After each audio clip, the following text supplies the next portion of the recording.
Eu vou falar sobre essa questão do orçamento público, a necessidade de uma auditoria da dívida, para que tenhamos recursos para o cumprimento dos direitos sociais, para o atendimento às necessidades sociais dos brasileiros, né? Mas eu queria começar essa abordagem a partir de uma brevíssima análise da conjuntura internacional, principalmente da conjuntura financeira internacional. Porque para compreender, né, qual é o papel da dívida pública no mundo hoje, nós temos que recorrer ao que está acontecendo lá fora, atualmente, e porque essa crise ajudou a compreender muita coisa, né? Foi uma crise muito forte, ela está sendo, né, uma crise muito forte, e ela ajudou a compreender muita coisa.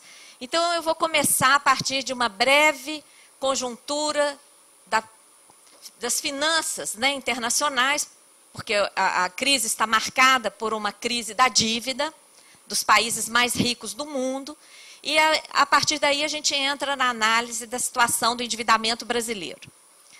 Bom, todos têm ouvido, acompanhado nos jornais, que nós vivemos uma grande crise financeira, mas essa crise não é só financeira, né? É uma crise social sem precedentes, com milhares, milhões de pessoas morrendo por dia de fome, num mundo em que os alimentos são suficientes para alimentar muitas vezes os habitantes do planeta.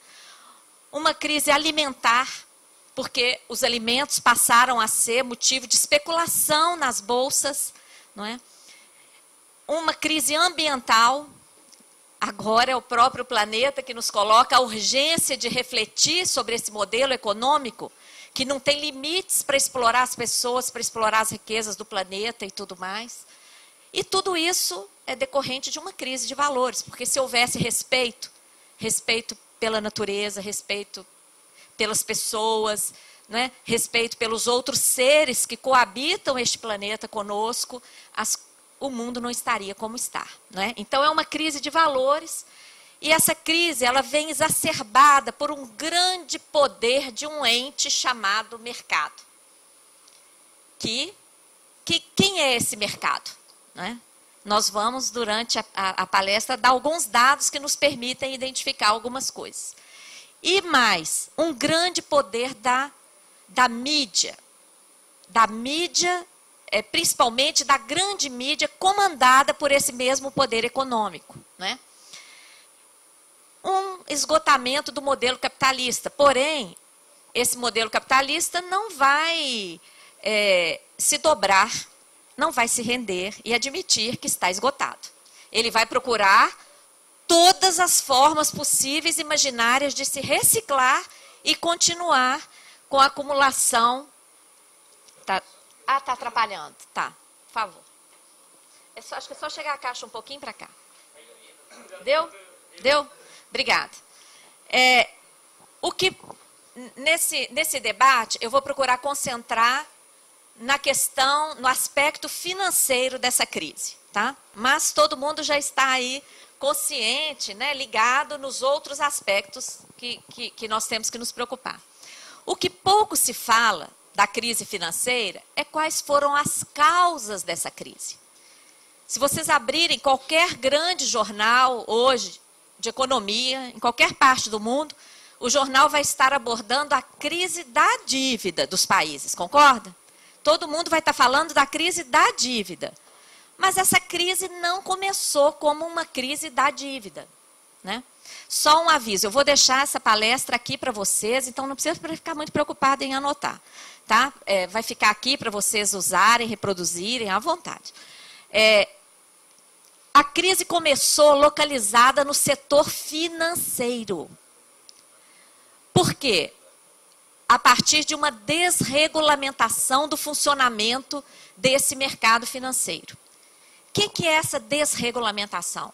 Nós temos que voltar um pouquinho lá naquela crise de 1929, que todos se lembram da quebra da Bolsa. Logo após aquela crise, foram instituídas várias organizações para regular, o funcionamento do mercado financeiro, inclusive normas, né, leis, para que qualquer papel circulasse no mercado financeiro, em qualquer bolsa de valores, fosse negociado como um ativo financeiro, ele tinha que cumprir determinadas regras. E os emitentes desses papéis também tinham que cumprir determinadas regras, muito rígidas. Então, se uma empresa, não é, vamos supor, o professor David, tem uma empresa, ele quisesse colocar ações da empresa dele no mercado, ele teria que comprovar a existência da empresa, comprovar o montante do capital, comprovar como que ele calcula aquela parcela do capital, que é aquela ação que ele vai colocar no mercado. Da mesma forma, os títulos de dívidas, todas deveriam ser fundamentadas, seguir diversas regras, garantir que a oferta fosse pública e uma série de coisas. O que aconteceu a partir da década de 90? Principalmente. Antes os bancos já vinham fazendo um pouco isso, mas a partir da década de 90, eles pisaram no acelerador. Eles começaram a lançar um tipo de papel que se chama derivativo. O que é o derivativo? O derivativo, como o nome diz, ele deriva de um ativo. Ele é uma aposta. O banco faz uma aposta.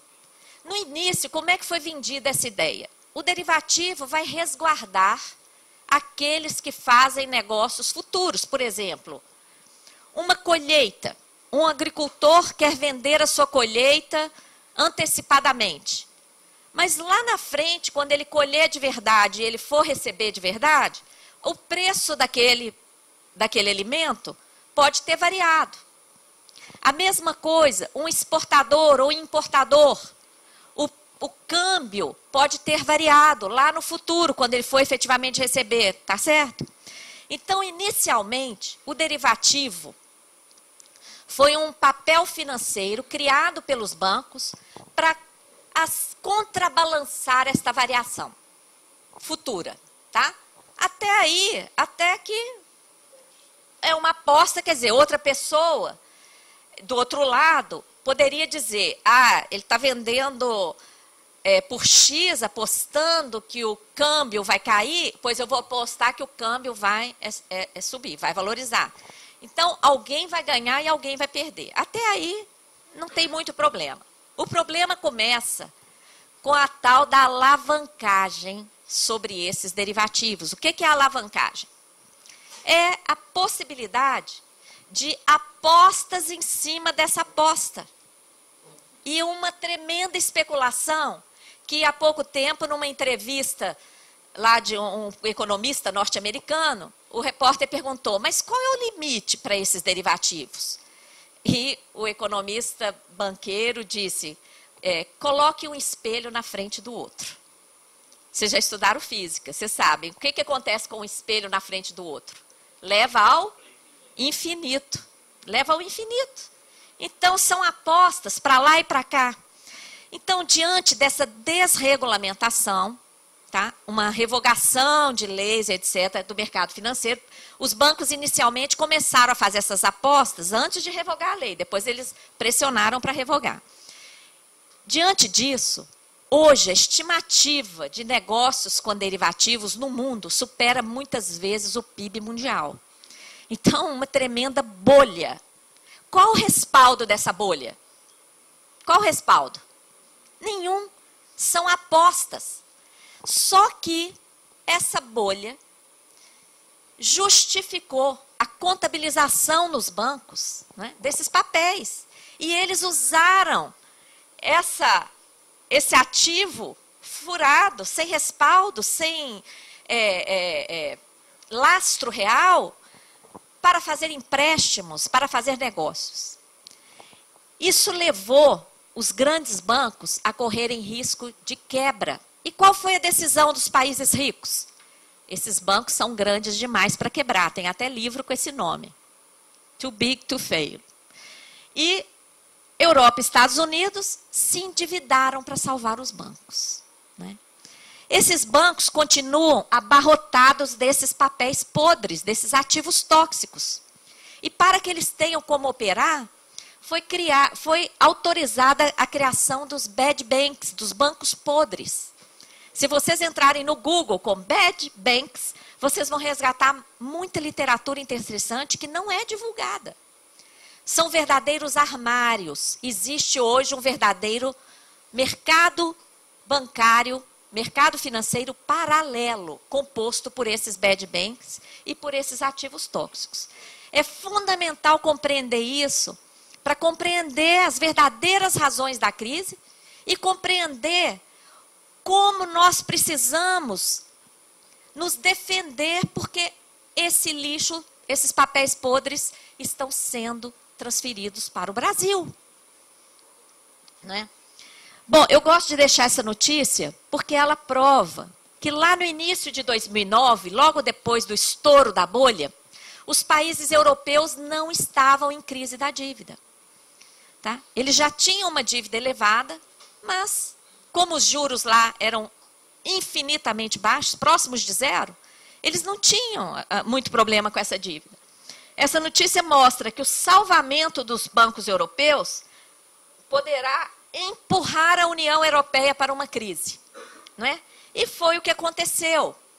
Então, eu dou esse exemplo, eu começo com esse exemplo para mostrar a utilização do instrumento do endividamento público de forma equivocada. Porque eu pergunto para vocês, essa operação de alavancagem que os bancos fizeram em cima de derivativos sem lastro, o Estado pode assumir isso como dívida pública? Eu pergunto para vocês, isso é dívida pública? Não é. Né? Só que foi assumida como dívida pública. E, então, nós cunhamos esse termo, sistema da dívida, porque essa operação se deu, não foi por uma mera decisão deslocada de todo um sistema econômico em que o setor financeiro tem um super poder, um sistema político em que os políticos, em grande parte, têm as suas campanhas financiadas por esse setor financeiro e todo um esquema econômico, financeiro. Então, é um sistema, não é uma decisão isolada, tomar uma dívida. Não é. É todo um sistema interligado. Esse dado aqui, que essa tabela está, inclusive, reproduzida nesse folheto que eu distribuí para vocês, porque ficou muita informação na tela, é o resultado de uma auditoria inédita feita pelo Departamento de Contabilidade Governamental nos Estados Unidos. Ela mostrou que o Fed, o Banco Central norte-americano, injetou mais de 16 trilhões de dólares nos bancos. 16 trilhões, gente, de dólares é uma cifra superior ao PIB norte-americano. O PIB norte-americano, 14,5 trilhões, mais ou menos. É muito dinheiro. Só o Citigroup recebeu 2,5 trilhões. Isso dá uma pista do tamanho da bolha que estava alojada nesses bancos, né? E eu deixo aqui também para estimulá-los a estudar e ver quem está comandando o mundo, né? Por que o mundo está tomando essa direção de financeirização?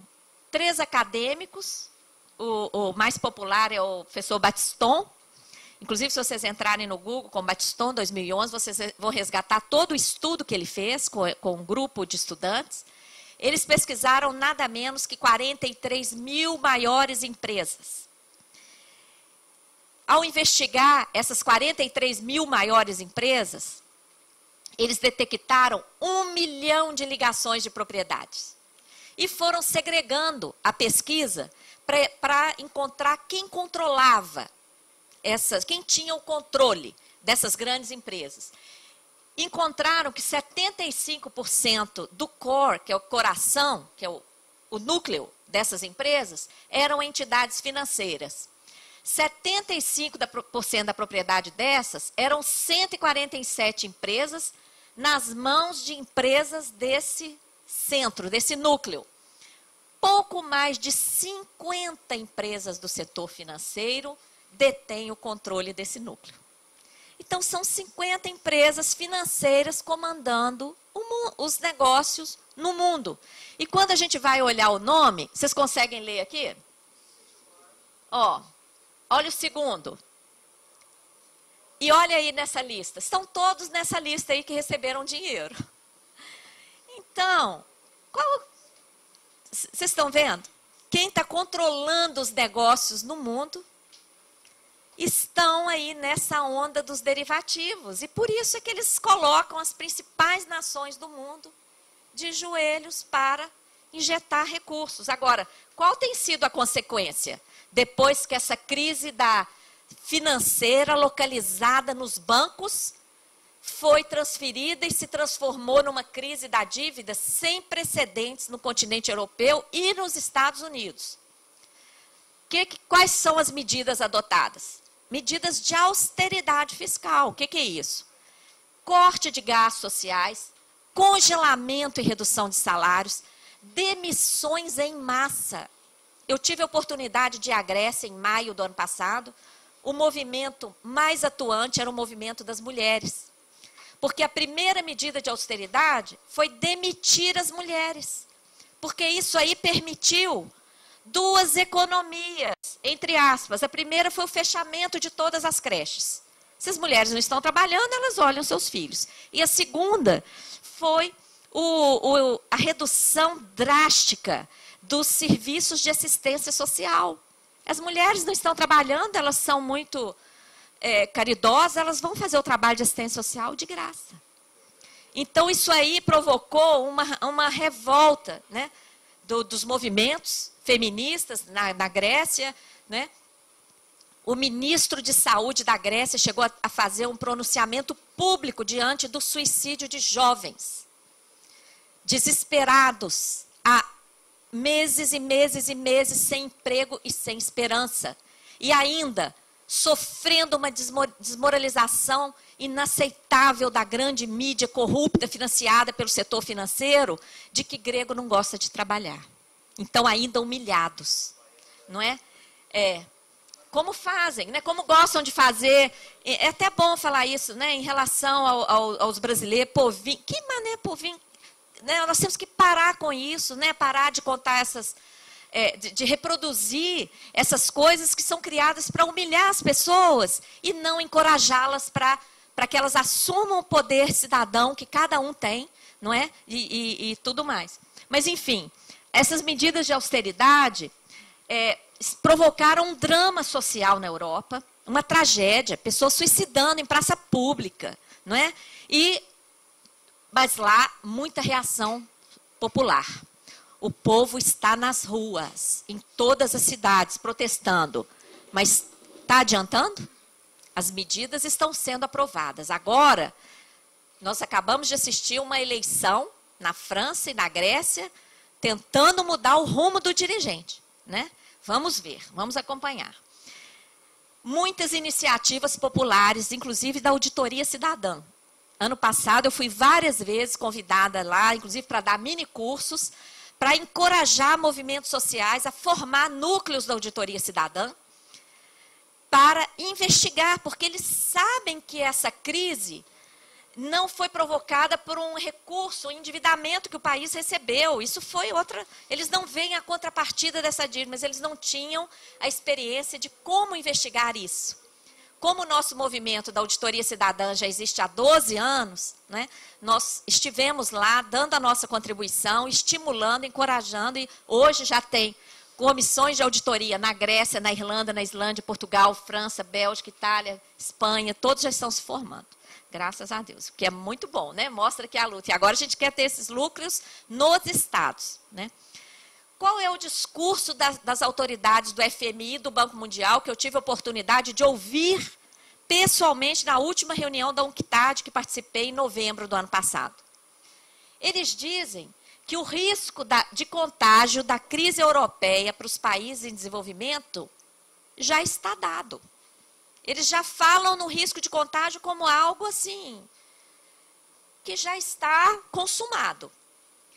E eles explicaram esse risco como o aumento, devido ao aumento dos canais de contágio. Então, nós começamos a investigar que canais de contágio seriam esses. Além das alterações de normas, que é uma pesquisa que os professores aqui podem nos ajudar a fazer, que nós temos que fazer esse levantamento. Pesquisa de normas que passaram a permitir a utilização de derivativos aqui no Brasil, porque a crise não nos atingiu mais ainda a partir de 2008, foi porque os nossos bancos não estavam tão dependurados nos derivativos. Só aqueles grandes bancos internacionais é que tinham o mercado para os seus próprios papéis. Aqui no Brasil, nossos bancos não estavam tão comprometidos com esses derivativos. E, por incrível que pareça, justamente logo após a crise, começou a haver um relaxamento de normas aqui. E nós precisamos fazer esse levantamento, não é? Dessas normas que passaram a permitir a utilização de derivativos. Quer dizer, o que já comprovadamente deu errado lá fora, a gente vai passar a fazer aqui, não é? E outro canal de contágio que já está criado são os fundos financeiros. Veja bem, se o que provocou a crise lá fora foi a bolha de papéis podres, que acabaram sendo empurrados para os bad banks, para os bancos podres, o que eles precisam para reciclar esse papel? É igual lixo. O que precisa? Um depósito, tá certo? O que o Brasil está fazendo? Criando imensos fundos financeiros, como o Fundo do Pré-Sal, o Fundo de Pensão, que infelizmente acabou de ser aprovado, o FUNPRESP, inclusive que já vimos que está sendo criado também nos estados e municípios, o Fundo Soberano, esses são os principais, mas vários fundos financeiros, né? Eu participei de um debate contra a FUNPRESP lá no Senado, naquela passagem relâmpago do projeto de lei por lá, e um dos representantes do governo que estava presente falou que eu estava errada, que não pode, que o FUNPRESP, os fundos de pensão, não poderiam aplicar em derivativos. Um representante do governo disse isso. Só que, olha o que diz essa resolução do Conselho Monetário Nacional desde 2009. Ele trata dos investimentos das entidades fechadas de previdência complementar, que é o caso da FUNPRESP. A FPS, que é a entidade fechada de previdência complementar, pode realizar operações com derivativo. É norma, pode. Sabe?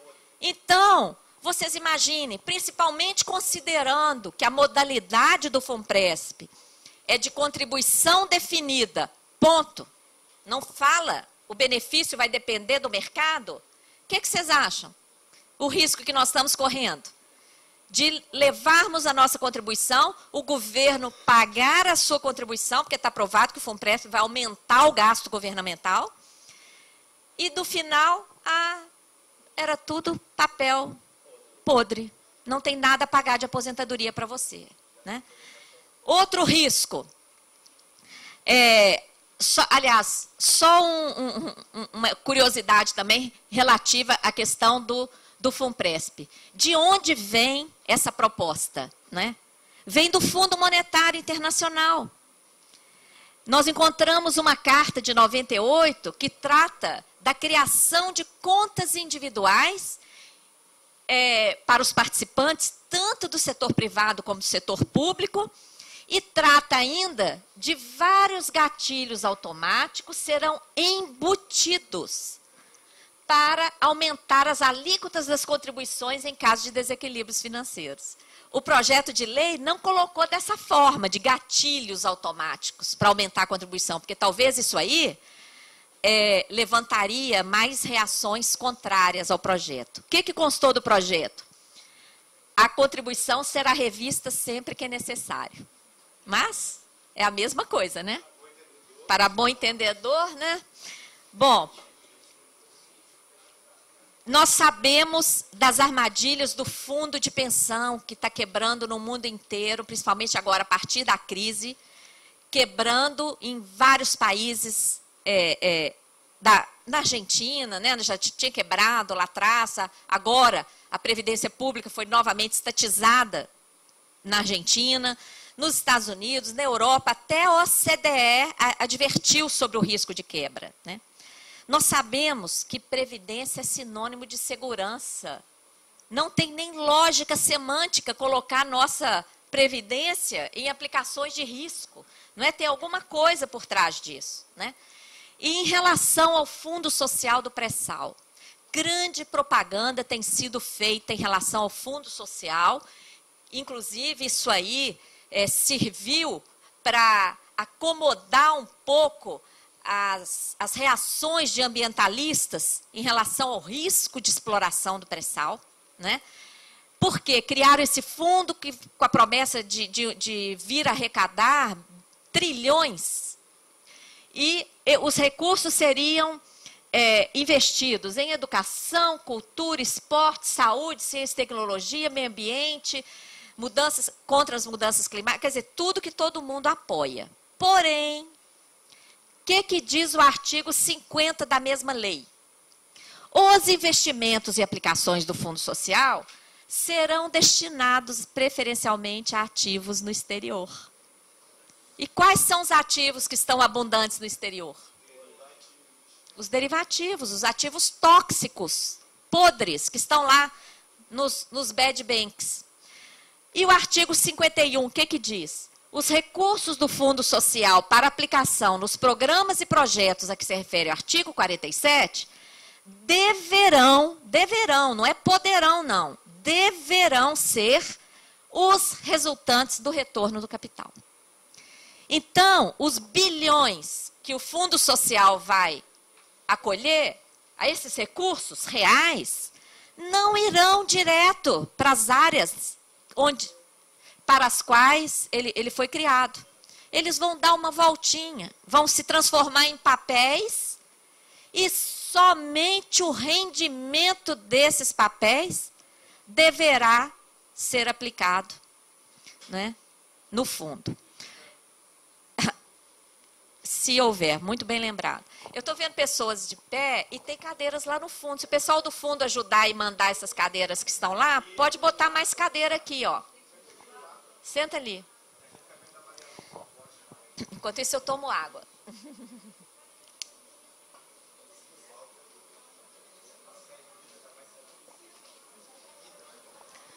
Então, vocês estão vendo? E várias promessas, inclusive agora na mesa de negociação, eu soube que na mesa de negociação para tentar evitar essa greve, foi dito para os professores, olha, contem com o recurso do Fundo Social lá do pré-sal, porque está lá para a educação, né? Então, é bom agora na greve, vocês, então modifica a lei, não é? Não é uma proposta que pode integrar aí a pauta da greve? Os recursos do artigo 47 têm que ir direto para as necessidades, né?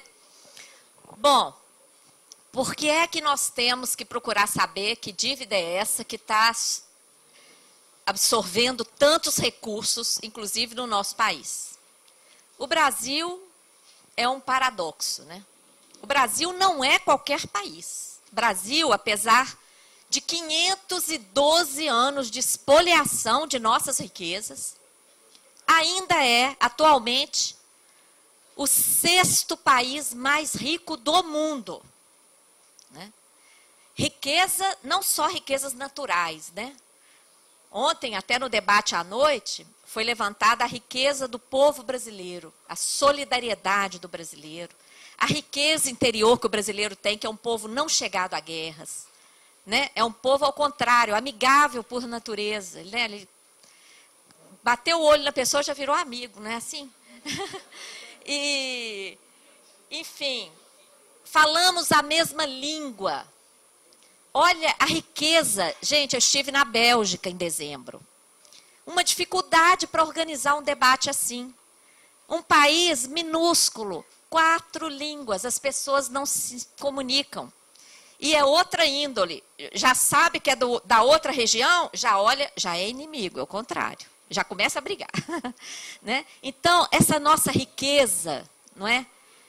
Nós temos que considerar isso e levantar nossa autoestima e botar nossa cidadania em exercício para resgatar o nosso país. Porque, olha só, se esses dados aqui, esses dados não combinam. Nós somos o 6º país mais rico do mundo e somos o 3º pior do mundo em distribuição de renda. Ou seja, nós somos quase o campeão mundial em injustiça social. De acordo com o relatório publicado pela ONU, que mede o IDH, Índice de Desenvolvimento Humano, o Brasil está na 84ª posição no ranking do respeito aos direitos humanos. Eu pergunto a vocês, isso aqui tem alguma coisa errada, não tem? Não pode, a 6ª economia mundial, né? Hoje cedo eu estava vendo a tragédia das populações aqui, sacrificadas pelas enchentes. Gente, aquilo é revoltante pensar, não só por causa das enchentes, não, mas a enchente permitiu ver a qualidade da moradia daquelas pessoas. Como aquelas pessoas estão vivendo. No 6º país mais rico do mundo. Nós não podemos ficar parados diante disso. Nós temos que fazer alguma coisa. No Brasil, vocês acham que o governo e o próprio povo admite que nós já temos uma crise da dívida? Vocês acham? Pode responder. Não admitem. Mas então, por que é que nós temos que destinar quase a metade do orçamento da União para pagar a dívida? Se a dívida não é problema. Por que que nós temos os juros mais elevados do mundo? A notícia, domingo, era que a Espanha, que está quebrada, dívida de 400% do PIB, desemprego recorde superior a 50%, a Espanha estava caminhando por uma taxa de juros perigosa de 6% ao ano. Aqui no Brasil, o governo está comemorando que agora a Selic é 9%. E os juros efetivamente praticados na venda de títulos é de 11%. Estamos em crise ou não? Por que que nós temos a carga tributária mais elevada e regressiva? O que é regressiva? O pobre paga proporcionalmente mais do que o rico. Porque a carga é concentrada em tributos indiretos e quando a pessoa pobre gasta tudo que ela tem em consumo e ainda passa falta, né? Ela então paga proporcionalmente mais. Tem um estudo importante do IPEA sobre isso. Não temos o devido retorno em bens e serviços públicos, não é? Porque o dinheiro está indo para pagar a dívida. Contingenciamento de gastos sociais, congelamento de salários do setor público, está lá o PL 549. Prioridade para metas de superávit, metas de inflação, acima de tudo, né? Reformas neoliberais continuamente, previdência, privatizações. Dilma acabou de privatizar aeroportos, a previdência do setor público. Os postos, até do pré-sal, foram leiloados por Lula. Isso é privatização, né? Ausência de controle de capitais, liberdade de movimentação de capitais. Todos esses itens têm que ser vistos como mecanismos do tal sistema da dívida. Tudo isso aqui está relacionado com o privilégio da dívida, não é? Como a gente vai tentar colocar rapidamente. Esse gráfico do orçamento da União, ele escancara, né? Que a dívida é um problema, é o problema do Brasil, não é? Como dizia o Leonel Brizola. Ele dizia que o problema não é um dos problemas do Brasil. A dívida é o problema do Brasil. E esse quadro mostra o orçamento da União executado em 2011. Foi o que foi efetivamente gasto. Para juros e amortizações da dívida, foram 45,05%. Quanto foi para a educação, gente? Quanto? 2,99%. Aqui. 2,99. Para a saúde, 4,07. Para ciência e tecnologia, mola mestra aí do verdadeiro desenvolvimento, né? 0,32. Né? Saneamento, 0,02. Habitação. Quanto aparece aí para habitação? Zero. Zero. E qual foi o principal programa da campanha eleitoral? E como é que aparece com zero? Porque sabe como é que funciona esse programa? Esse programa é endividando a população. Entendeu? A população se endividando com o setor financeiro para viabilizar. Não é? Cultura. Cultura, que é importantíssimo, porque história se aprende através da cultura, não é? Quanto? 0,04, quase nada. Né? Então, olha, por que tem todo esse ataque contra a Previdência? Todos os dias a grande mídia repete naquela retórica, né, que tem déficit. Que não existe déficit, né? Nós sabemos que não existe, mas a imprensa, grande mídia, todo dia, rombo, déficit da Previdência. Por que eles fazem isso? Porque a Previdência ainda tem 22%, porque atende a 80 milhões de brasileiros. Então, onde ainda tem recurso para absorver? Aqui. Então, ataques na Previdência, né? Diante desses dados, né, nós temos que falar um pouquinho. Mas, espera aí, que dívida é essa? Como é que chegamos a esse ponto? Então, temos que entender que dívida é essa. Essas informações que agora eu vou falar decorrem de um acesso a dados que nós tivemos por ocasião da CPI da dívida, realizada na Câmara dos Deputados em 2009, terminou em maio de 2010. Vocês tinham conhecimento dessa CPI? Engraçado, né? A grande mídia fala 24 horas por dia na CPI do Cachoeira, né? Não falou uma linha da CPI da dívida. Por que será? Né? Temos que refletir sobre isso. A dívida externa atual está em 402 bilhões de dólares. Muita gente acredita que a dívida acabou depois que Lula fez o pagamento ao FMI. Não acabou. O que ele pagou para o FMI, ó, essa quedazinha aqui, e já recuperou e ultrapassou tudo. Tá? Nós pagamos só o que devíamos ao FMI. A dívida com os bancos continua subindo. O que o Brasil fez? Simplesmente mudou de credor. Pagamos ao FMI uma dívida que custava 4% ao ano de juros e, para pagar o FMI, nós emitimos dívida interna, dívida emitida pelo Tesouro, que na época pagava juros de 19,3% por ano. Então, a dívida apenas mudou de mãos. Deixamos de dever ao FMI a 4% para dever aos banqueiros que compram os X da dívida interna a 19,3%. Que tal? Foi isso que foi feito. E mais, essa queda também, nós apuramos durante a CPI, resgate de títulos da dívida externa com pagamento de ágio. Eu pergunto para vocês, quando vocês fazem o pagamento de uma conta antecipadamente, vocês vão lá pedir o quê? Desconto. Se não tiver desconto, não vale a pena, né?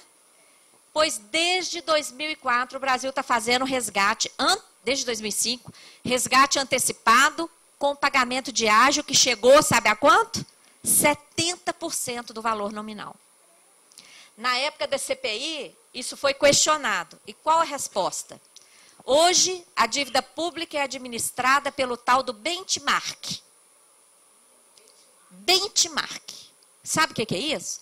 Marcação de mercado.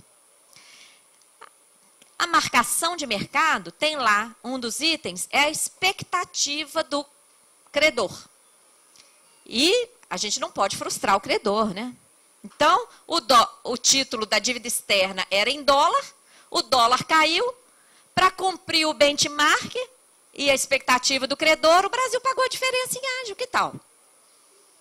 Então, eu estou falando essas informações porque isso tudo pode ser munição para a greve de vocês, para a mobilização de quem ainda não está mobilizado. Né? Vocês precisam aproveitar essa greve para debater, porque normalmente as pessoas não têm tempo para fazer o debate. Já estão sobrecarregadas com seus trabalhos. Né? Então, aproveitar essa greve para tomar conhecimento dessas informações, porque enquanto os trabalhadores e a sociedade brasileira está sacrificada, o setor financeiro está sendo privilegiado. Né? A dívida externa atual começa na época da ditadura, muita gente gosta de falar que foi o Juscelino que quebrou o Brasil. Não foi, não. Em 70, a dívida externa era quase nula. Era quase nula, era uma dívida de 5 bi dólares. Teve um forte endividamento na ditadura militar nos anos 70. Na CPI, nós identificamos que essa dívida, que todo mundo falava que era a dívida do milagre econômico, das grandes hidrelétricas, siderúrgicas e tal. Não, no início da década de 70, 75% da dívida externa era privada. Era dívida de bancos e de multinacionais instaladas no país. O que aconteceu depois? Os próprios bancos credores elevaram as taxas de juros de 5% a mais de 20% ao ano. Provocaram uma crise. Diante da crise, FMI tem que vir ajudar. Foi assim que o FMI entrou no Brasil.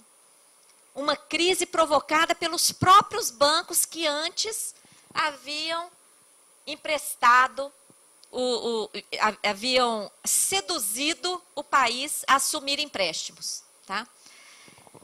Tudo isso, na década de 80, essas dívidas, tanto do setor público como do setor privado, foram transferidas para o Banco Central do Brasil. Vocês sabiam disso? Nós tivemos acesso a esses acordos na CPI.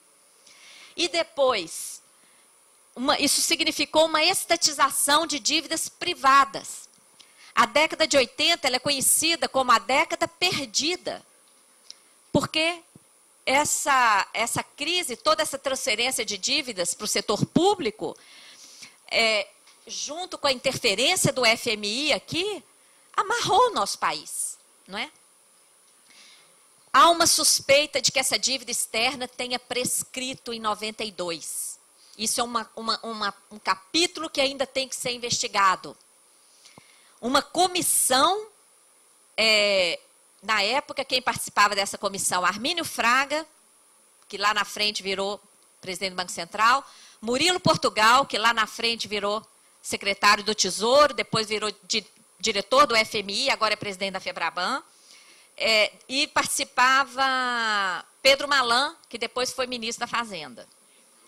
Armínio Fraga, Pedro Malan, Murilo Portugal, e hoje está no Banco Mundial. Só assim, gente, né? Muito. Em 92, existe uma suspeita de que essa dívida externa, bem aqui, ó, 92, aqui, que ela tenha prescrito. Tá? Há dados que nós começamos a investigar que os próprios bancos internacionais tinham dado baixa nos seus balanços. Tem alguém da contabilidade aqui? Aí, o que acontece quando alguém dá baixa de alguma coisa no seu balanço? Isso simplesmente não existe. Deu baixa. É igual um bem. Depreciou, deu baixa. O que é aquilo? Nulo, zerou. Então, há uma suspeita forte que precisa ser mais investigada e uma equipe de várias pessoas, mas esses 3 eram os principais, fizeram uma negociação e transformaram toda essa dívida nos tais bônus Brady. Vocês já ouviram falar dos bônus Brady? Títulos que foram emitidos aqui em 94. Essa emissão foi feita em Luxemburgo, porque eram papéis que não respeitavam aquelas normas que vinham vigentes desde a crise de 29, toda aquela normatização que foi feita, esses títulos, Brady, não atendiam aquela normatização. Por quê? Foi feita uma troca direta, não foi feita oferta pública. Ou seja, se a gente fizer depois o minicurso aqui, nós vamos trazer até documentos para mostrar, porque é uma história muito triste. E aí, esses bônus Brady, crimes de lesa pátria, inclusive várias comissões do Congresso Nacional, na década de 80, os relatórios estão na nossa página na internet, porque isso estava desaparecido, e a CPI possibilitou acesso a esses relatórios. Vocês podem acessar, principalmente os jovens, acessem o relatório na página da Auditoria Cidadã e leiam, porque aí falam de toda essa situação. O que aconteceu com esses bônus Brady? Eles serviram de moeda para comprar nossas empresas no processo de privatizações. Tá? E a dívida continua. A dívida que tinha sido contraída para construir as nossas empresas, essa continuou se reciclando e transformando em dívida interna. E essa mesma dívida serviu, os títulos serviram para comprar nossas empresas. Tá? Bom, é uma história que a gente, se tiver mais tempo, depois entra em detalhes. E a chamada dívida interna? A dívida interna não é interna, né? Porque quem compra os títulos, inclusive, são bancos estrangeiros. Então, essa denominação interna também, nós temos que ficar atentos, porque às vezes isso aí, muita gente entende que a dívida é nossa, porque é interna. Não é assim. Ela explode a partir do plano real, né?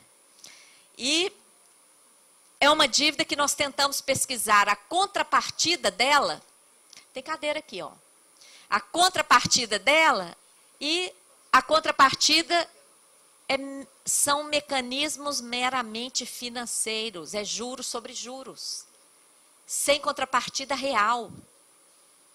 É uma dívida que foi crescendo assim como agora, para acumular reservas. A gente aceita a entrada de dólares, o Banco Central fica com os dólares, compra título da dívida americana, que não vai render quase nada, e emite dívida para enxugar esses dólares.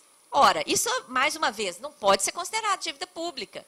Dívida do PROES, do PROER, de salvamento dos bancos aqui no Brasil, isso tudo virou dívida.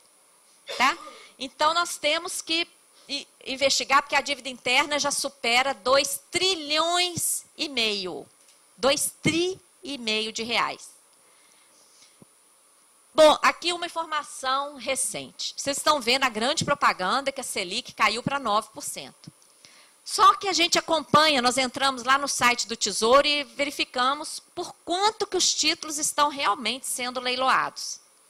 E verificamos que no dia que a Selic caiu para 9%, o Tesouro vendeu os títulos a 10,78%.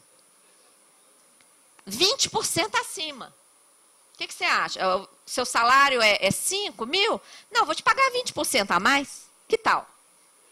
Né? É assim, o mercado financeiro não precisa fazer greve, não.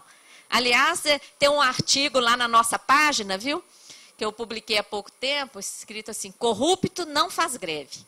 Eu acho que vocês podiam divulgá-lo aí durante a greve, porque corrupto não precisa fazer greve, né? Então, por que isso aqui acontece? Por que isso aqui acontece? Como é que ocorre a venda dos títulos pelo Tesouro Nacional? A primeira venda, o Tesouro emite os títulos, hoje em dia é virtual, não tem mais aquele papelzinho, mas é como se fosse uma nota, né, para a gente materializar, para as pessoas entenderem bem. Como se fosse uma nota, um compromisso do governo, só que é uma nota que você vai ter que fazer um resgate futuro de acordo com o prazo daquele título. E ele é mais valioso do que uma nota, porque ele rende juros, né? Enquanto que a nota é aquilo ali. Quem compra em primeira mão os títulos? Os dealers. Desculpem pela palavra em inglês, mas é assim que está no site do Tesouro Nacional, na página do Tesouro Nacional.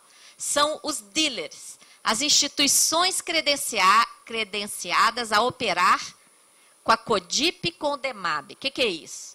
os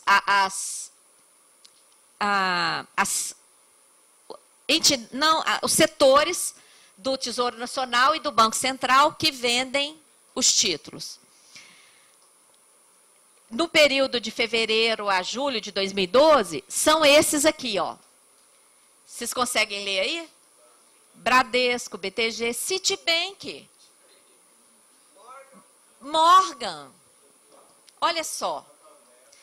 Então, por que se a taxa básica era 9, por que o Tesouro teve que vender por 10,78, 20% acima? Porque os dealers, para que não haja nenhum atrito entre eles, eles combinam antes. Quais as séries que você vai comprar? Então, é tudo divididinho. Então, dependendo da série, alguns bancos que estão lá, cruzam os braços. Aí o Tesouro faz um lançamento oferecendo taxa de juros de 9%. Resultado do leilão, 0. Oferece um pouco mais, resultado do leilão, 0. Só quando a taxa de juros chega no patamar que eles querem, aí eles vão lá e compram. É assim que está funcionando, né? E ninguém sabe, né? Por isso que a gente tem que divulgar isso. Porque como que a gente vai incidir sobre uma realidade, exigir mudança dessa realidade, se a gente não conhece, né? Em números, em dezembro de 2011, a dívida externa estava em 402 bilhões de dólares, a interna em 2,5 trilhões, ou seja, a dívida brasileira em 3,2 trilhões, ou 78% do PIB. Sim. Ah.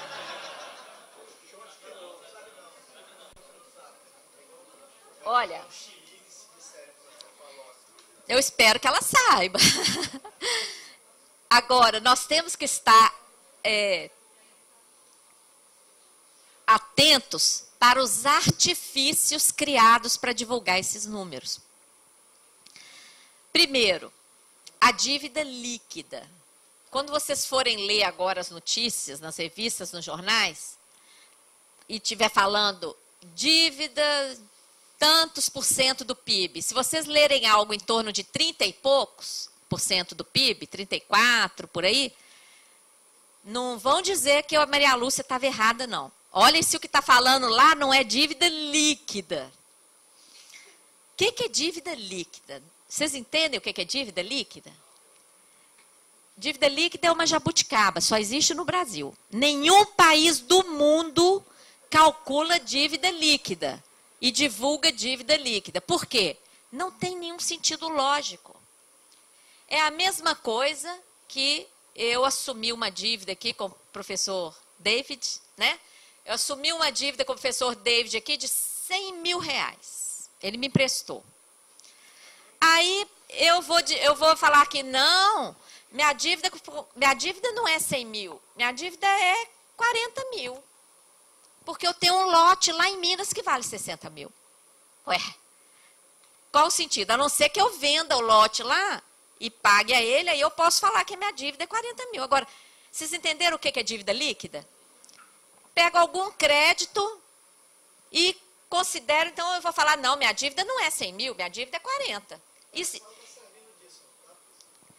Não, as reservas internacionais, vendas futuras, sim, pode ser, mas hoje eles calculam dívida líquida, eles consideram, por exemplo, as reservas que estão lá aplicadas em títulos do Tesouro norte-americano. E que, inclusive, são grandezas diferentes, porque embora o Brasil realmente tenha aquele crédito, em primeiro lugar, não está disponível. O que vocês acham que vai acontecer com o Brasil se o Brasil resolver liquidar esses 400 bilhões de reserva? No outro dia, a quarta frota está aqui. Por muito menos estava lá, na época do pré-sal. Então, não estão disponíveis. Segundo, quanto rendem essas reservas internacionais? Quase zero. E quanto nós pagamos na nossa dívida? Uma média de 12% de juros. Então, você pode comparar uma coisa com a outra? Não tem lógica. Então, toda vez que vocês lerem alguma publicação que estiver falando em dívida líquida, vocês já podem saber que não é coisa séria. Porque a dívida sobre a qual são calculados os juros é a dívida bruta. A dívida que nós vamos ter que nós estamos honrando, não teríamos que honrar, não, porque tinha que fazer auditoria e separar a dívida ilegal. Mas a dívida que nós estamos honrando é a dívida bruta. Tá certo? Então, não tem sentido falar em dívida líquida. Outro artifício, juros reais. O que é isso?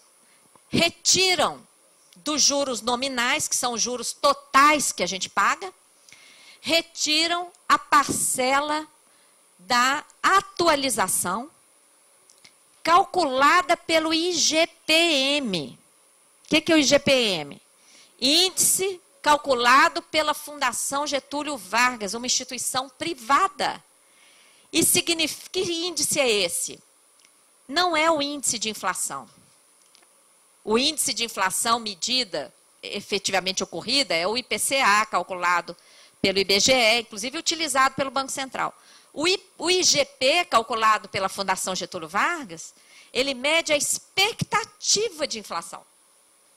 Então, ele nem mede a inflação real, ele mede uma expectativa de inflação, inclusive, ele capta a variação cambial. Ele capta a variação cambial, então, é uma ficção, E essa atualização calculada pelo IGPM, ela é retirada do cálculo. Então, quando eles divulgam quanto gastou com juros, fica uma importância muito mais palatável, né? As pessoas não se assustam, porque já tirou ali a atualização. E como é que o Tesouro está contabilizando essa atualização medida pelo IGP? Está contabilizando não como juros, parte dos juros nominais. Está contabilizando como amortização. Alguém aqui que já fez uma dívida sabe disso. Atualização é o quê? Parte do juro nominal. Não é amortização, né? Outro artifício, tiram a parte da dívida externa privada, quando quem tem que correr atrás dos dólares para quitar a dívida externa, seja pública ou privada, é o setor público. Inclusive, toda dívida externa tem o aval do governo. E outra coisa é a comparação da dívida líquida com o PIB. Isso aí também, eles não chegam nesse 78, eles chegam em 30 e poucos, né? Então, nós temos que estar atentos a esses artifícios. Em relação à dívida dos estados, eu vou passar um pouco rápido, que eu estou fazendo muito comentário hoje, estou demorando aqui. A dívida dos estados está na pauta dos debates. A Câmara dos Deputados criou um grupo de trabalho, várias assembleias legislativas montaram grupos, comissões, em Minas foi uma comissão especial. Um dos folhetos que eu trouxe aí é sobre a dívida dos estados. Essa dívida também começou na ditadura militar. No início, houve um incentivo para o endividamento dos estados nas décadas de 70 e 80. Nós já pontuamos, inclusive, a legislação que trata disso. Depois, lá em 97... houve um refinanciamento da dívida dos estados por essa lei 9496. Além desse refinanciamento, se exigiu que os estados privatizassem os seus patrimônios e saneassem os bancos que seriam privatizados. No caso do Amazonas, olha só a renegociação que foi feita do Amazonas. Uma dívida, em 98, de 120 milhões redondinhos. Eu achei isso aí interessante, redondinho. Tem que resgatar que empréstimo é esse. E a dívida do Estado era 120 milhões, mas o valor refinanciado foi 536 milhões. Por quê? Qual é a diferença? A diferença são 417 milhões de dívidas do PROES. O que foi o PROES? O Programa de Saneamento dos Bancos. Que saneamento foi esse? Será que seriam dívidas privadas? Isso aí a gente tem que investigar, porque isso aí, essa dívida aí do PROES, virou dívida pública que vocês estão pagando. E quem está pagando tem que ter o direito, no mínimo, de saber o que está pagando, né? Que dívida é essa? Atualmente, aquela dívida já virou, vocês estão vendo aqui Amazonas? 2 bilhões e 600 milhões. Já virou esse monstro aí. Apesar dos pagamentos que o Estado faz, tá? Nós fizemos uma simulação com os dados de Minas Gerais. Essa daqui é a dívida ocorrida. Se a União tivesse aplicado os mesmos juros que o BNDES aplica para emprestar para construtoras para fazer obra no exterior, a dívida de 70 bilhões de Minas Gerais não existiria, já teria sido paga.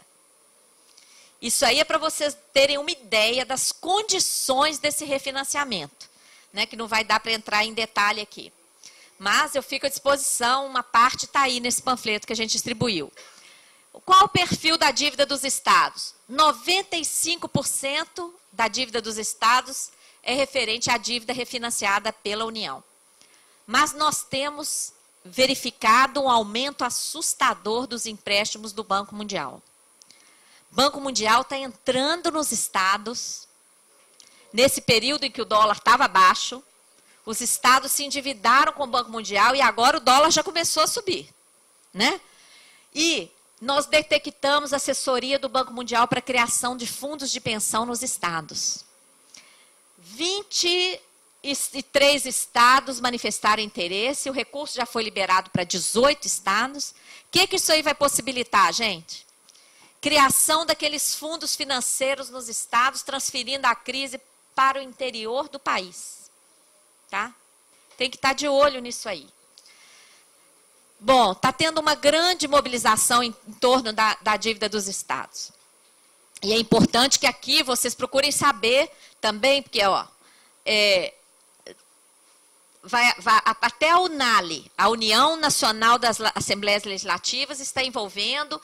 Vários estados convocaram estudos e investigações do Tribunal de Contas. Tem comissão especial em Minas, Espírito Santo, Rio Grande do Sul e outros estados. Seria bom vocês saberem o que está acontecendo aqui com a dívida do estado do Amazonas também.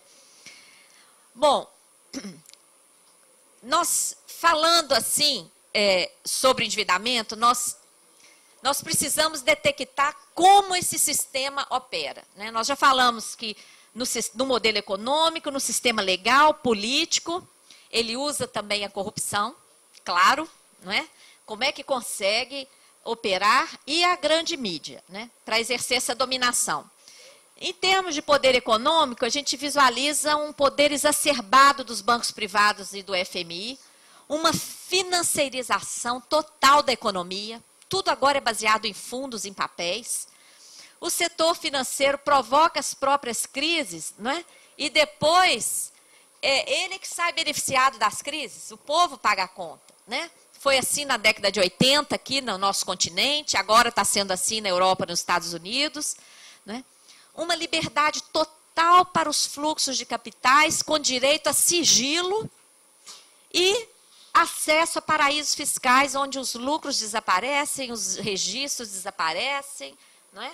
E, enfim, uma série de privilégios que garantem a destinação da maioria dos recursos, a ausência de transparência, privatizações, privilégios tributários, controle da grande mídia pelo setor financeiro. Então, o modelo econômico está minado por esse poder. Só para dar um exemplo de atuação, isso aqui eu já falei, o Banco Central enxuga os dólares, né? Vocês lembram, um mês atrás, a Dilma reclamando do tsunami de dólares entrando no Brasil? Esse tsunami entra e vai parar onde? Nos bancos, o Banco Central faz a leitura. Nossa, tem muita moeda em circulação, tem que enxugar, senão vai provocar inflação. Ao invés de tapar e estabelecer o controle, é a mesma coisa que uma enxurrada caindo aqui nessa sala hoje, uma cachoeira caindo aqui, ó, a cachoeira é melhor, bem melhor, né? Uma cachoeira entrando aqui, ao invés de providenciarmos uma lona correndo, vamos tapar a entrada de água. Não, todo mundo pega seus lencinhos de papel, vamos enxugar. não tem, né? É isso que está sendo feito. E aí, enxuga, entra o tsunami entrando, o Banco Central enxugando. E como é que o Banco Central enxuga? Ele entrega título da dívida brasileira, que paga os maiores juros do mundo. Então, o dólar, papel sem lastro, hoje já está provado isso, impresso à vontade, que foi entregue quanto para os bancos? 16 trilhões foram entregues diretamente pelo FED para os bancos. Esses dólares entram aqui no Brasil e são trocados por título da dívida brasileira que paga o maior juro do mundo. Isso é dívida pública, gente? Isso pode ser considerado dívida pública que nós todos estamos pagando? E o que o Banco Central faz com os dólares? Empresta para os Estados Unidos, compra título da dívida americana. Nós estamos financiando os Estados Unidos. A juro quase zero. Qual o resultado disso? Em 2009, prejuízo de 147 bilhões para o Banco Central. Alguém sabia disso? Isso aqui apareceu em alguma mídia? Em 2010, prejuízo de 50 bilhões de dólares. Quem pagou esse prejuízo? Nós, sabe por quê? A lei de responsabilidade fiscal, que bota limite, né? Que inclusive todos vocês já devem ter se deparado com essa lei, porque não tem recurso para isso, para aquilo outro, porque limite da lei de responsabilidade fiscal. Mas essa mesma lei de responsabilidade fiscal não impõe limite algum para a política monetária. Pelo contrário, ela diz o seguinte, o prejuízo, o custo da política monetária, o prejuízo do operacional do Banco Central, deve ser arcado pelo Tesouro Nacional. Aí é que vem para onde vai por que fazem os contingenciamentos? Por que corta? Por que vários projetos não são executados? E mais, enxugou daqui, dali, não deu para pagar? Emite mais dívida para pagar, para cobrir o prejuízo. Esse aqui é só o dado que eu coloquei que prova a evolução das reservas com a evolução das operações de mercado aberto, que são essas operações que o Banco Central faz de ficar com o recurso e entregar título para os bancos. Tá?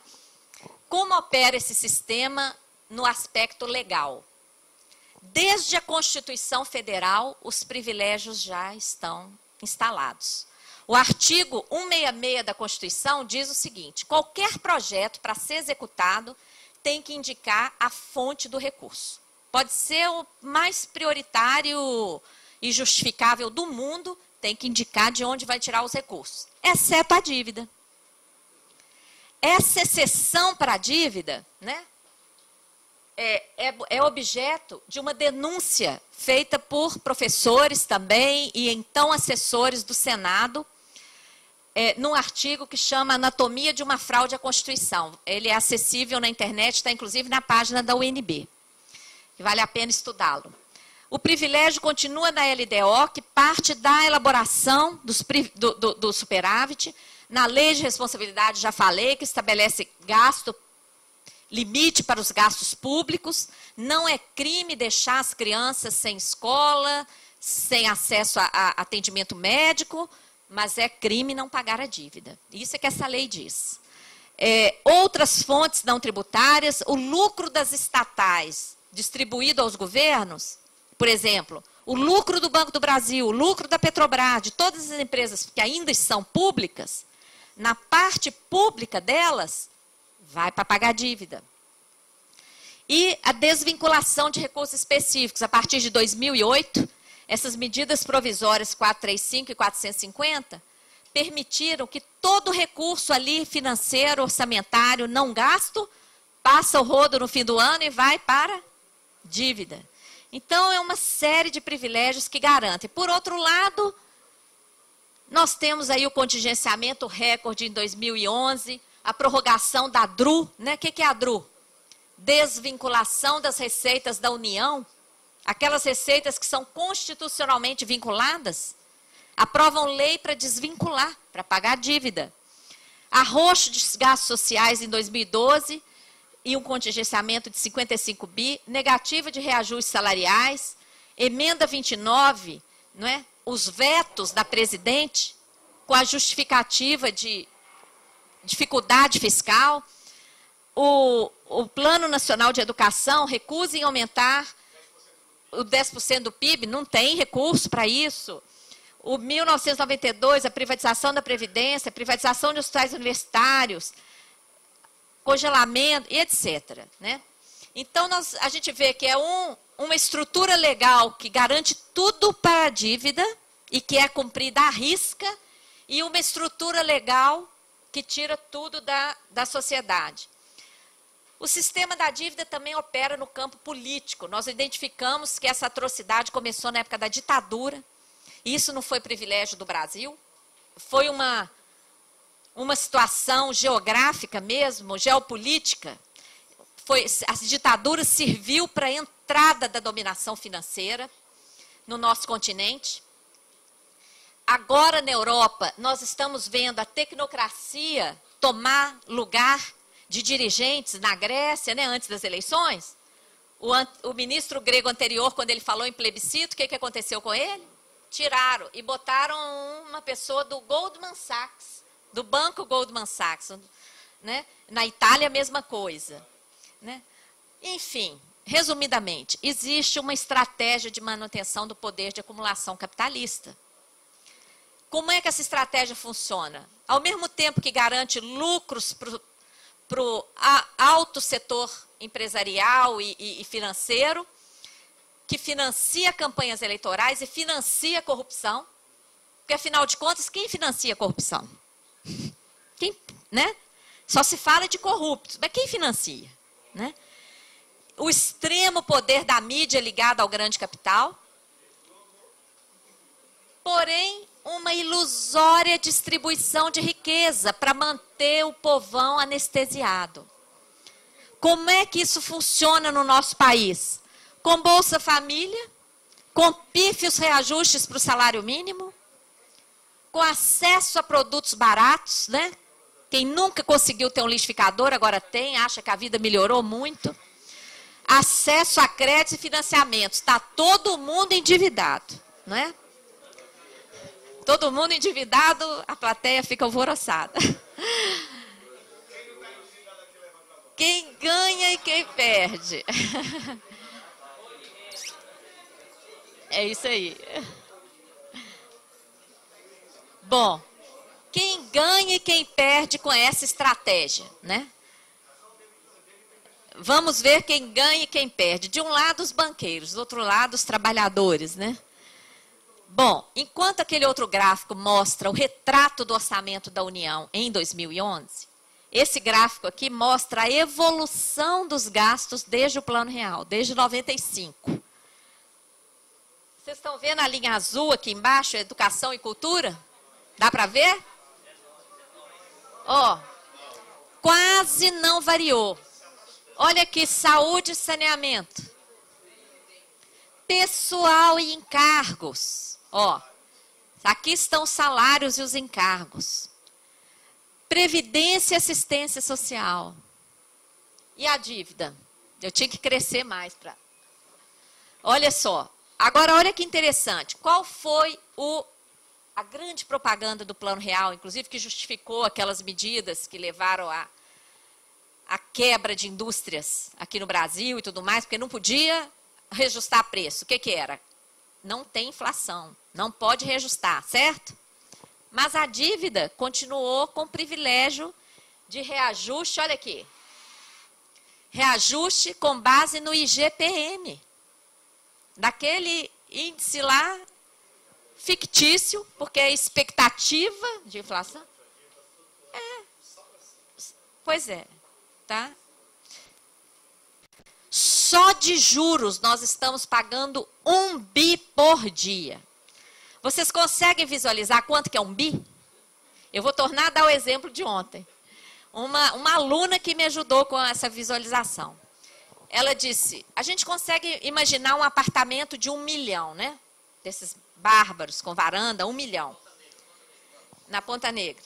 Então, um edifício de 10 andares com um apartamento desse por andar.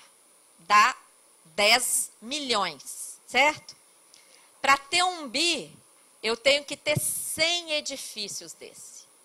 100 milhões. 100 edifícios de 10 andares, com apartamento de 1 milhão por andar. Isso, gente, é o que nós entregamos por dia de juros. Se computar juros e amortizações, nós estamos entregando o dobro. Agora, olha a evolução salarial. Em relação ao PIB e em relação à receita corrente líquida.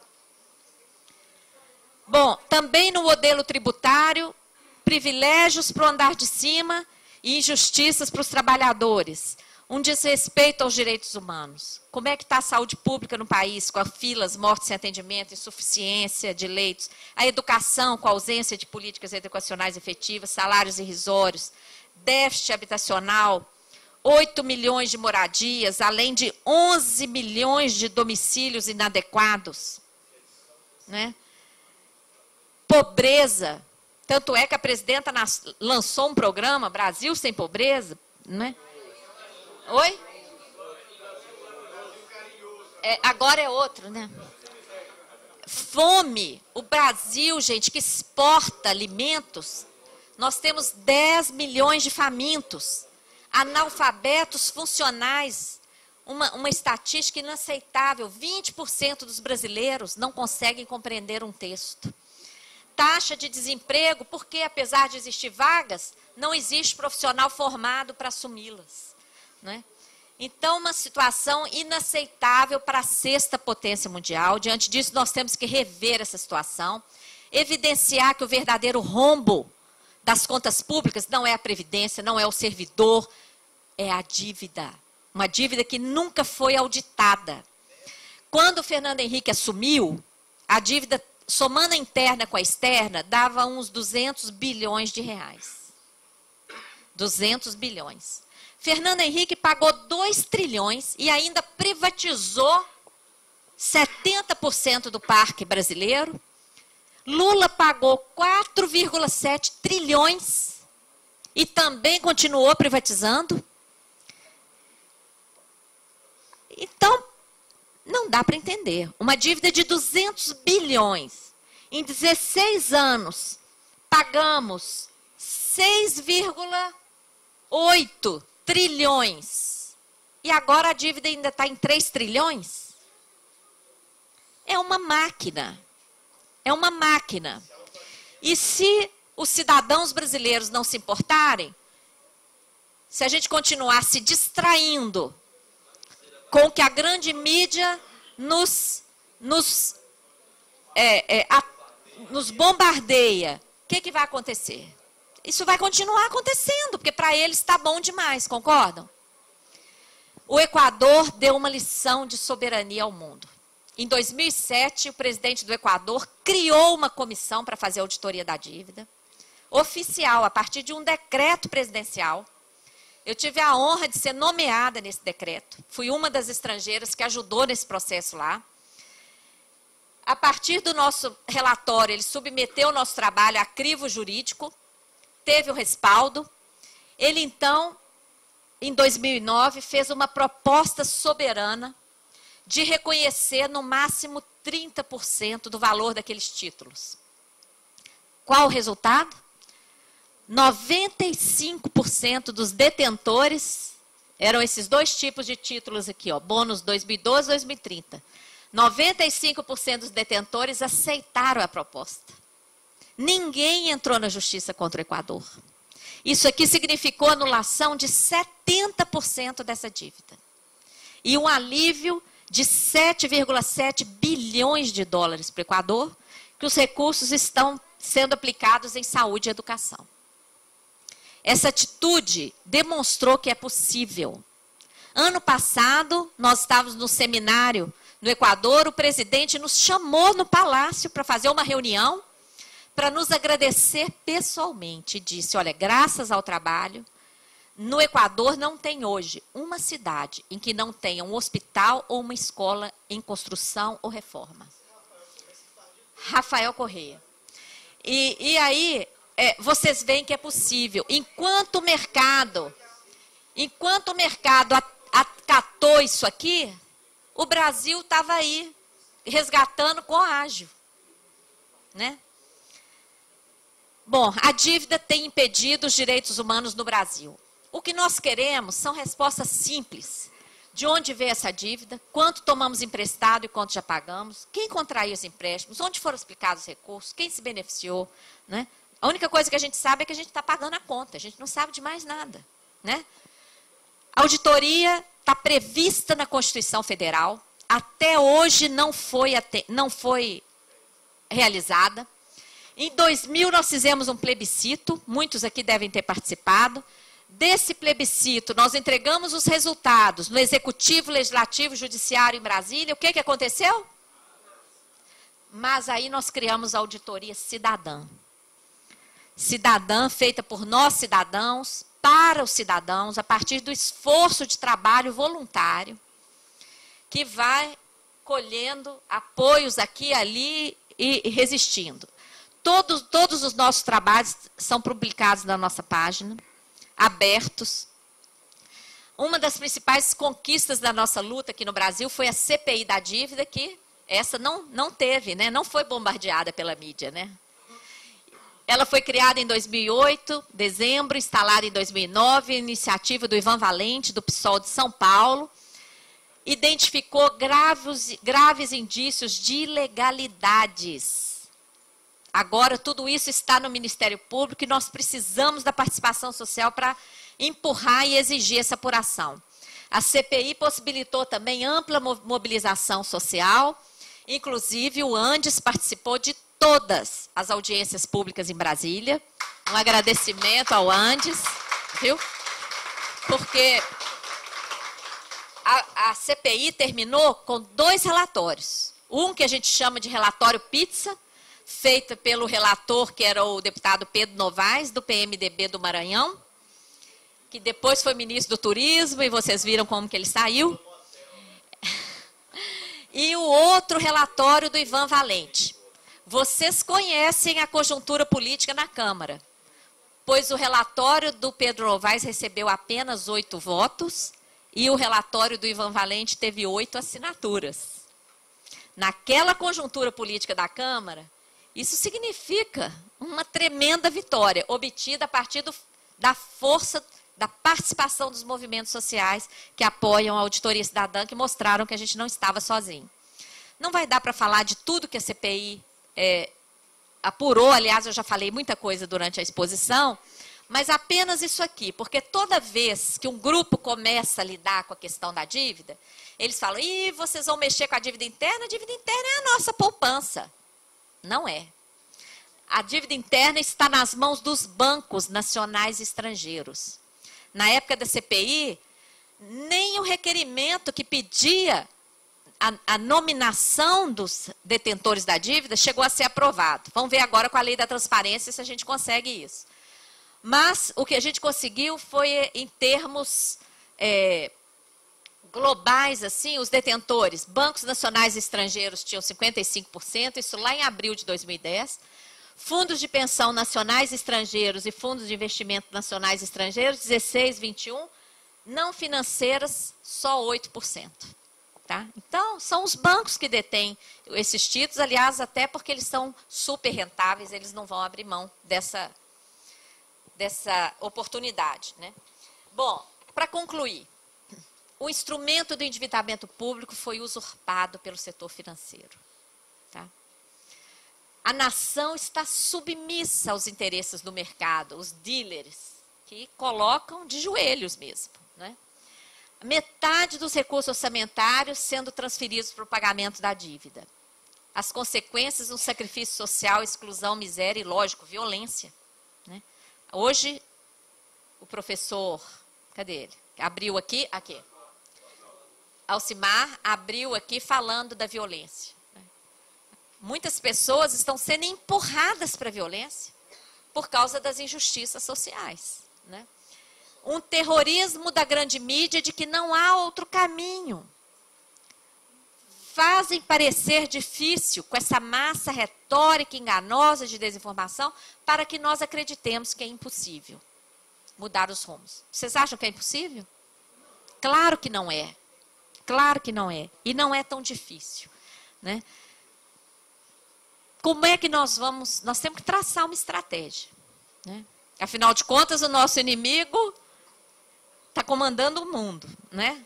Mas ele está extremamente fragilizado diante dessa crise, gente. Essa crise escancarou a ação fraudulenta do setor financeiro. Ele está fragilizado. Basta uma ação contundente e competente a partir da cidadania para a gente mudar isso aí. Nós temos que partir do conhecimento da realidade, concordam? Conhecimento é a base. A partir daí, mobilização social consciente. Nós precisamos de todo mundo. Ações concretas. Auditoria da dívida para desmascarar esse sistema. E democratizar o conhecimento da realidade financeira do país. Por isso é que a gente está pedindo a formação de núcleos. Porque todos têm que se sentir protagonistas. Em todas as regiões. Essa luta é uma luta de todos, né? Nós temos que exigir essas investigações do Ministério Público. Isso já está lá há quase 2 anos. Rever a política monetária e fiscal para garantir distribuição de renda, justiça fiscal e social, atender os direitos humanos, transparência, acesso à verdade, né? Essa foto mostra crianças, né, no nosso país, e o dado da ONU é de que 19 mil crianças morrem no mundo todo devido ao custo financeiro da dívida, né? Nós não podemos ficar anestesiados diante disso, né? Eu agradeço, fico à disposição para as perguntas e já deixo aqui um roteirinho.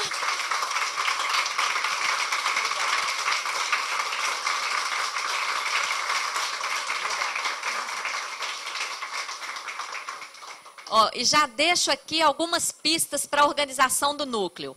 Uma mobilização, realização de eventos, investigações locais, divulgação, tá bom?